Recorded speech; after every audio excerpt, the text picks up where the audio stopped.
Welcome back to another video. Today we're going to be talking about the types of things you need to be putting in to a lesson that you are teaching. Now I'm going to straight away start this video off by saying this is so different in so many schools, and this is what my school is currently following, and I think it's the best approach we've had as a school, and it's the best approach I've seen in any school I've worked in, and this is why I'm sharing this with you. But it doesn't mean to say it's perfect, it doesn't mean to say it's right, and it doesn't mean to say that this is what you should do when you move into schools, because the first thing you need to do when you start teaching is to talk to your school and see how they want to do it and see how they want you to do it. And you can offer ideas to change things, and you might offer this as an idea, but it's not something you need to go in straight away because you need to follow your school's policy. This is just what my school currently does, and I think it's really good, and obviously that's why I want to share it with you guys and see what you guys make of it and if there's any changes. So if you like it or if you dislike it, guys, drop a comment down below, tell me what you think, whether you change bits, whether you agree with bits, whether you think it's a new approach you might want to try. Let me know, and I'd love to hear from you guys about what you do and what your approaches are, because it's all about learning, a learning process altogether. Let's get into it and talk about our principles of learning and how we do things. Throughout the video on the screen, I'm going to pop up different slides and different screenshots of the way I might do things. So the first thing to know is, as a school, we follow what is called the Rosenshine principles. Now the Rosenshine principles are some principles of learning that have been researched and then condensed down into a few different points, and they basically mean that they realize as children learn, children will listen to you, they'll do some work, they'll take it in, and then very quickly half of it will disappear within a day, and once you're a few weeks down the line, 80% of what they've learned kind of disappears and they forget it. And that is natural. That is not to say children aren't working hard enough, they're not doing well enough. That is just what happens with anyone's learning. It would be the same thing for me. If you watch this video and then in a week's time, without talking about it, asked to meet you and say, oh, what did I say in that video? You've probably forgotten 75% of it, because that's just what happens. Our brains are full. We cannot fit anything more in. You have to think of ways to remember and build schemas and connect things to make sure you're remembering things. So that means the first thing we try and do is make sure in all our curriculum we have what's called a spiralized curriculum. So that means everything goes round and round again. We don't teach one thing and then forget about it and don't touch it again for the rest of the year. If we're teaching column addition, when I will teach it once, then I'll come back to it again a few weeks later and again and again. And that means that as we go around, the children pick up little bits and they improve each time we come to it. So by the end of the year, they're really confident and they can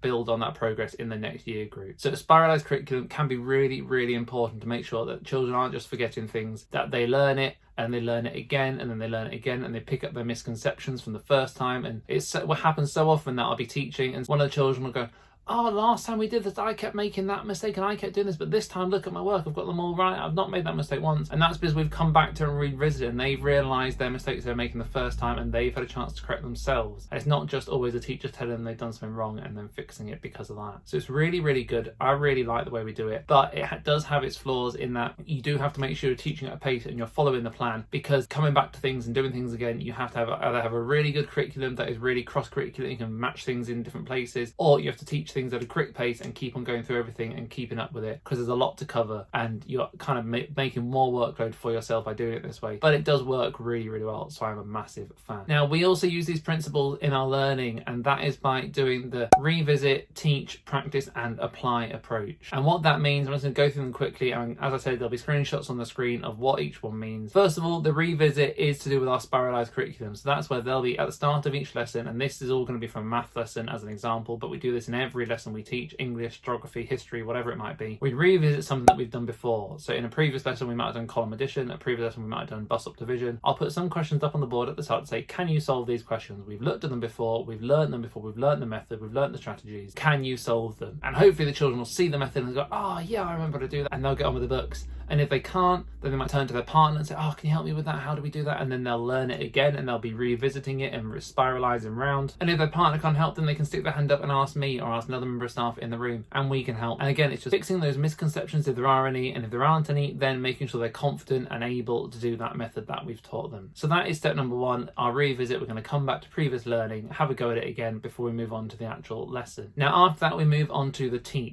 So this is where someone, myself, a teacher, at the front of the room with the board, and we're showing them what we're going to do today. So if we're looking at column multiplication, then I'll have some practice questions on the board. I'll be explaining what we're doing, explaining why we do it, how we do it, go through the method on the screen. Now this is where I might have a few kind of quick questions that I'll ask children, and it's not a very long period, it's kind of 5 minutes maximum, but it's just where they can see an expert doing it. And by an expert I mean, you know, I know the method, I know how to do it, and I can show them step by step how they need to be working today. Now this includes things like showing them how they're going to lay their work out, where they're going to be writing the work, making making sure, reminding them of our, handwriting policy, 1 digit per box in the maths books, those kind of things. You're giving them a model of how to do the work really, really well. So that's the next step. And like I said, at this point, I'd ask some quick questions, but there wouldn't be a lot of to and forth. There'd be seeing the perfect way of doing something. Then once we've done the teach, we move on to the practice. Now the practice is the children, as you can see on the screen, having to go at some questions themselves. Now I would not just put this up on the screen and say, look, do all these questions in one. This way I put it up on the screen and say, right, okay, have a go at the first 2, then we'll mark them all together, have a go at the next 2, mark them all together. And as we catch misconceptions, as we catch mistakes, as we go through it, I'll have a few in my mind that I know that I'm ready for. So one of the ones that we often have with column subtraction is they might steal and carry the number across 2 columns rather than 1. That's a common misconception that always happens with column subtraction. So I'll have that in my mind ready, and as soon as I see someone doing it, I'll go like, right, let's just stop here, have a look on the screen, what have I done wrong with this one? And then everyone can kind of correct each other and make sure everyone knows what we're doing and the right way of doing it. And it's just catching those mistakes all together. And it's not picking on a child, it's not singling someone out and saying, oh, Jimmy over there has done this wrong, everyone look at Jimmy, what's he done? It's not about shaming anyone. It's about saying, actually, look, I've seen a few people making these mistakes. I'm just going to do it on the board. I'm going to make a mistake. You guys need to see the mistake I'm making, and then how can we fix it? It's showing them mistakes are all right. Mistakes are good. They're something we can learn from as long as we catch them and then fix them. So yeah, we'll go through on the practice bit. We'll have a few practice goes at different types of questions that they're going to be doing today. So by the end of this practice time, which should generally be about 10 to 15 minutes, they've had a go at every type of question they're going to do that day. Once that's done, then that's now the time to work. So this is where, if you work from a textbook or from a sheet or however they're making their questions up, if they're rolling a dice to get random numbers to add together, they will then have half an hour, 40 minutes to sit down and work, get the work done. Now again, that's not to say the whole period of a lesson is just sat working. That whole 30-minute period might be working 5 minutes, coming back together and checking something, working for another 10 or 15 minutes, coming back together, checking a few answers, seeing how we're doing. You've got to keep that lesson engaging. Children will not just sit there and work for the full lesson generally, but just by having those little pauses where they're still doing some work, they're still checking their answers, they're still catching out mistakes, but it just refreshes their brains and keeps them going. So we'll go through that time where they're just getting their work done. After that, as you can see on here, I'll put the answers up on the board, and again in a math lesson we'll mark the work and they'll have a green pen. During the whole lesson I'll be going around doing live feedback and I'll be marking the work as they do it, which I have done a video on. I'll try and put it up there about what live feedback is and why it is so effective and it works so well. But at the end of the lesson, any questions that I've not managed to mark, they'll then use a green pen and they'll mark their own work and see what they've got right and correct anything that they've got wrong. So again, they can kind of realize, oh, made a mistake there, how did I do that, how can I fix it? So we'll get all those marked and then we move on to the apply. Now the apply bit is using their maths reasoning skills. So that is using a couple of maths questions. They're generally completely unrelated to the topic that we've done that day, but they'll just be some reasoning questions where they start having to use their brains and do maybe a worded problem, or from like you can see on the screen here, where it's not just a number add another number, there's a bit of information around it, there's a bit of thinking to do, a bit of problem solving to do, and these are really, really good just to get children using their brains and thinking about the question. As they get older and as they get onto harder test papers, there's a lot more problem solving and reasoning to do, so hopefully these will help them be able to understand why they have to do it and how they can use these in the future. Once we've done the apply and all the books are marked, then I'll just have a quick